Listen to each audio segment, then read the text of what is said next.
जय गुरु जी। शुक्राना गुरु जी, अनंतम अनंतम शुक्राना। ओम नमः शिवाय, शिव जी सदा सहाय। ओम नमः शिवाय, गुरु जी सदा सहाय। संगत जी, आज की कथा प्रारंभ होने जा रही है शिव महापुराण। संगत जी, जिसमें कि पार्वती खंड चल रहा है। आप सभी बड़े ही प्रेम से, बड़े भक्ति भाव से, ध्यान पूर्वक आज की आनंद पूर्वक कथा का श्रवण कीजिए संगत जी। और सभी संगत परिवार के लिए आज की कथा शेयर कीजिएगा। संगत जी, आज का अध्याय बहुत ही महत्वपूर्ण है, बहुत ही खास है। बिल्कुल भी स्किप मत कीजिएगा। हर अध्याय में गुरुपा की एक अनंतम एक अलग ब्लेसिंग्स होती है, जिसमें कुछ ना कुछ जरूर छिपा हुआ होता है संगत जी। हम सबके बस समझने के लिए और देखने के लिए संगत जी हमारे पास वो गुरुपा की दी हुई डिवाइन पावर होनी चाहिए, जिससे कि हम गुरुपा की कथा में छिपी हुई उस ब्लेसिंग्स को ले सकें और उस ब्लेसिंग्स को समझ सकें, देख सकें। तो संगत जी, आज की कथा शुरू करते हैं शिव जी के मंत्र जाप के साथ। कर्पूरी गौरम करुणावतारम संसारी सारम भुजगेन्द्रहारम सदा वसंतम हृदयारविंदे भवं भवानी सहितं नमामि। भवं भवानी सहितं नमामि नमामि। संगत जी, कितना प्यारा डिवाइन शिव परिवार सजा हुआ है और महाशिव गुरुपा माँ पार्वती कितनी अच्छे मुस्कुरा रहे हैं। गणेश, कार्तिक और नंदी बाबा समस्त शिव परिवार विराजमान है। शिव परिवार के समक्ष शिव महापुराण कथा हो रही है। इससे अच्छे सौभाग्य की और कोई बात नहीं हो सकती। संगत जी, ये सब गुरुपा की प्लानिंग है, जो कि गुरुपा अपने मंदिर में स्वयं माँ पार्वती के साक्षात साथ में इस कथा का श्रवण करा रहे हैं हम सब के लिए संगत जी। इसलिए बड़े ही प्रेम से इस कथा का श्रवण कीजिए। चलिए शुरू करते हैं गुरु वंदना के साथ। गुरुर् ब्रह्मा गुरुर् विष्णु गुरुर्देवो महेश्वरा गुरुर् साक्षात् परब्रह्म तस्मै श्री गुरुवे नमः। तस्मै श्री गुरुवे नमः। ओम नमः शिवाय, शिव जी सदा सहाय। ओम नमः शिवाय, गुरु जी सदा सहाय। पार्वती और शिव का दार्शनिक संवाद। शिव का पार्वती को अपनी सेवा के लिए आज्ञा देना तथा पार्वती द्वारा भगवान की प्रतिदिन सेवा। भवानी ने कहा, योगिन, आपने तपस्वी होकर गिरिराज से ये क्या बात कह डाली। प्रभु, आप ज्ञान विशारद हैं, तो भी अपनी बात का उत्तर मुझसे सुनिए। संभव, आप तपाशक्ति से संपन्न होकर ही बड़ा भारी तप करते हैं। उस शक्ति के कारण ही आप महात्मा को तपस्या करने का विचार हुआ है। सभी कर्मों को करने की जो बस शक्ति है, उसे ही प्रकृति जानना चाहिए। प्रकृति से ही सबकी सृष्टि पालन और संहार होते हैं। भगवान, आप कौन हैं और सूक्ष्म प्रकृति क्या है, इसका विचार कीजिए। प्रकृति के बिना लिंग रूपी महेश्वर कैसे हो सकते हैं। आप सदा प्राणियों के लिए जो अर्चनीय, वंदनीय और चिंतनीय हैं, वह प्रकृति के कारण ही हैं। इस बात को हृदय से विचार कर ही आपको जो कहना हो वह सब कहिए। ब्रह्मा जी कहते, नारद, पार्वती जी के इस वचन को सुनकर मैत्री लीला करने में लगे हुए प्रसन्नचित्त महेश्वर हंसते हुए बोले। महेश्वर ने कहा, मैं उत्कृष्ट तपस्या द्वारा ही प्रकृति का नाश करता हूँ और तत्वतः प्रकृति रहित शंभु के रूप में स्थित होता हूँ। अतः सत्पुरुषों को कभी या कहीं प्रकृति का संग्रह नहीं करना चाहिए। लोकाचार से दूर ही निर्विकार रहना चाहिए। नारद, जब शंभु ने लौकिक व्यवहार के अनुसार ये बात कही, तब काली मनी मन हंसकर मधुर वाणी में बोली। काली ने कहा, कल्याणकारी प्रभु, योगिन, आपने जो बात कही है, क्या ये वह वाणी प्रकृति नहीं है? फिर आप उससे परे क्यों नहीं हो गए? क्यों प्रकृति का सहारा लेकर बोलने लगे? इन सब बातों को विचार करके तात्विक दृष्टि से जो यथार्थ बात हो उसी को कहना चाहिए। ये सब कुछ सदा प्रकृति से ही बंधा हुआ है, इसलिए आपको ना तो बोलना चाहिए और ना कुछ करना ही चाहिए, क्योंकि कहना और करना सब व्यवहार प्रकृति ही है। आप अपनी बुद्धि से इसको समझिए। आप जो कुछ सुनते, खाते, देखते और करते हैं वह सब प्रकृति का ही कार्य है। झूठे बात विवाद करना व्यर्थ है प्रभु। सुनो, यदि आप प्रकृति से परे हैं तो इस समय इस हिमवान पर्वत पर आप तपस्या किस लिए करती हैं? हर प्रकृति ने आपको निगल लिया है, अतः आप अपने स्वरूप को नहीं जानते। आप यदि अपने स्वरूप को जानते हैं तो किस लिए तप करते हैं? योगिन, मुझे आपके साथ वाद विवाद करने की क्या आवश्यकता है?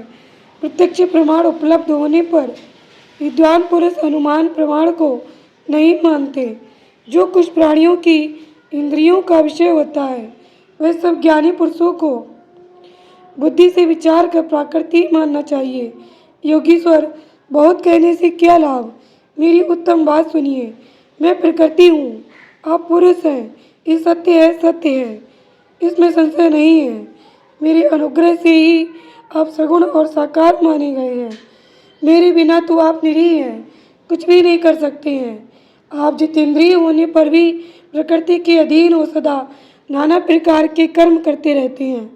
फिर निर्विकार कैसे हैं और मुझसे लिप्त कैसे नहीं?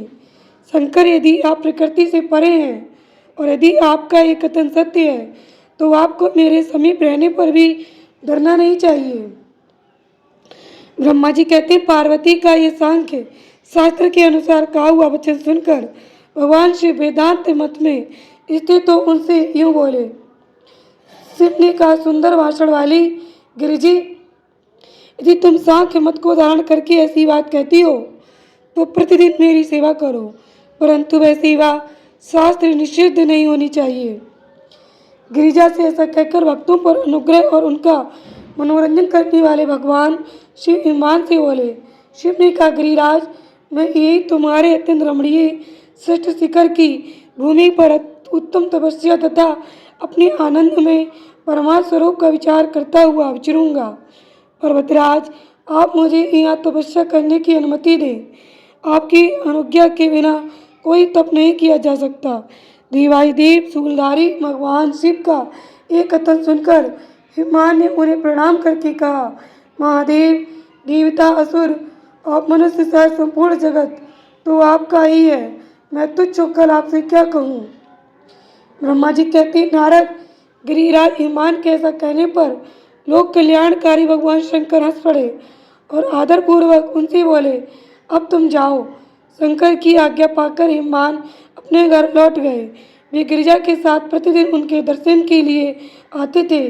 काली अपने पिता के बिना भी दोनों सखियों के साथ नित्य शंकर जी के पास जाती और भक्तिपूर्वक उनकी सेवा में लगी रहती। नंदीश्वर आदि कोई भी गण उन्हें रोकता नहीं था। तात महेश्वर के आदेश से ही ऐसा होता था। प्रत्येक गण पवित्रता पूर्वक रहकर उनकी आज्ञा का पालन करता था। जो विचार करने से परस्पर अभिन्न सिद्ध होते हैं उन्हीं शिवा और शिव ने सांख्य और वेदांत मत में स्थित हो जो कल्याणदायक संवाद किया वह सर्वदा सुख देने वाला है। वह संवाद मैंने यहाँ कह सुनाया।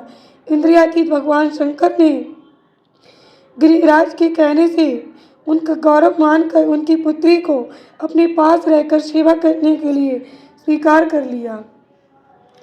काली अपनी दो सखियों के साथ चंद्रशेखर महादेव जी की सेवा के लिए प्रतिदिन आती जाती रहती थी। वे भगवान शंकर के चरण धोकर उस चरणामृत का पान करती थी। आग से तपाकर शुद्ध किए हुए वस्त्र से अथवा गर्म जल से धोए हुए वस्त्र के द्वारा उनके शरीर का मार्जन करती, उसे मलती पोंछती थी। फिर 16 उपचारों से विधिवत हर की पूजा करके बारंबार उनके चरणों में प्रणाम करने के पश्चात प्रतिदिन पिता के घर लौट जाती रही। मुनि श्रेष्ठ इस प्रकार ध्यान परायण शंकर की सेवा में लगी हुई उन्हें देखते सेवा का महान समय व्यतीत हो गया, तो भी अपने इंद्रियों को संयम में रखकर पूर्ववत उनकी सेवा करती रही। महादेव जी ने जब फिर उन्हें अपनी सेवा में नित्य तत्पर देखा, तब वे दया से द्रवित हो उठे और इस प्रकार विचार करने लगे कि काली जब तपस्या चर्या व्रत करेगी और इसमें गर्भ का बीज नहीं रह जाएगा, तभी मैं इसका पानी ग्रहण करूँगा। ऐसा विचार करके महालीला करने वाले महायोगीश्वर भगवान भूतनाथ तत्काल ध्यान में स्थित हो गए।